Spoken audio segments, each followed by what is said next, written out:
परछाइयों का रहस्य। रात के लगभग 10 बजे घना कोहरा पूरे कस्बे को अपनी चादर में लपेट चुका था। मानसी, जो एक कॉलेज स्टूडेंट थी, ट्रेन से अपने घर लौट रही थी। उसका स्टेशन एकदम सुनसान था। उतरते ही उसे एहसास हुआ कि प्लेटफॉर्म पर और कोई नहीं है, सिर्फ हल्की हल्की सीटी मारती ठंडी हवा।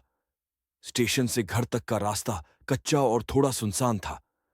मानसी ने हिम्मत जुटाई और चल पड़ी। चलते चलते उसे लगा कि कोई उसके पीछे पीछे आ रहा है। उसने गौर से कदमों की आहट सुनी। जब वह धीमी होती तो पीछे की आहट भी धीमी हो जाती, और जब तेज चलती तो वो भी। दिल की धड़कन तेज हो गई। उसने पलट कर देखने की हिम्मत की, लेकिन वहां बस कोहरा और खाली सड़क थी। उसने अपने मन को समझाने की कोशिश की, शायद वहम है। लेकिन जैसे ही वह पुराने पीपल के पेड़ के पास पहुंची, उसे साफ लगा कि उसके पीछे कोई परछाई खड़ी है, ऊंची, स्थिर और अजीब सी। वह घबराकर तेजी से भागी और सीधे घर के गेट तक पहुंच गई। अंदर दाखिल होते ही मां ने दरवाजा बंद किया और पूछा, इतनी घबराई क्यों लग रही है? मानसी ने सब बताया।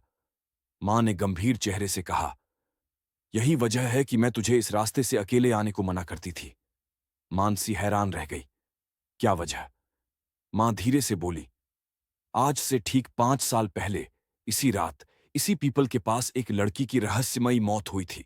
कहते हैं उस दिन के बाद जो भी अकेले उस रास्ते से गुजरा है, उसने अपनी परछाई से अलग कोई और परछाई देखी है।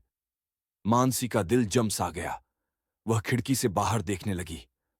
कोहरे के पार, उसी पेड़ के नीचे, वही काली परछाई अब भी खड़ी थी, बिल्कुल स्थिर, जैसे उसे देख रही हो। मानसी ने पूरी रात डर के साए में बिताई।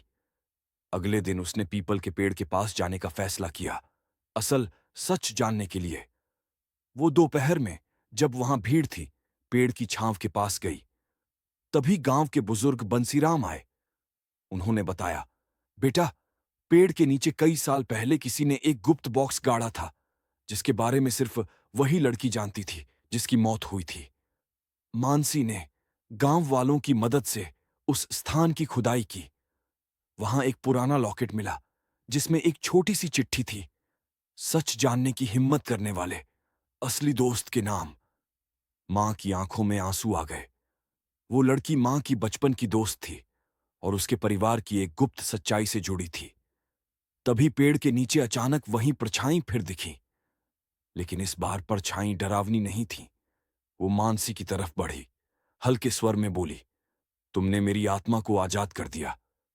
पेड़ की डालियां हिलने लगीं, कोहरा छंट गया और गांव में पहली बार वो जगह लोगों के लिए खुल गई। लोग अब वहां बिना डर के जा सकते थे। असल ट्विस्ट, मां ने पूरी कहानी छुपाकर रखी थी, क्योंकि वह नहीं चाहती थी कि कोई उस गुप्त बॉक्स तक पहुंचे।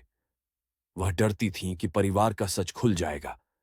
लेकिन मानसी के साहस ने उस रहस्य को सामने ला दिया और वर्षों पुरानी आत्मा को शांति मिल गई।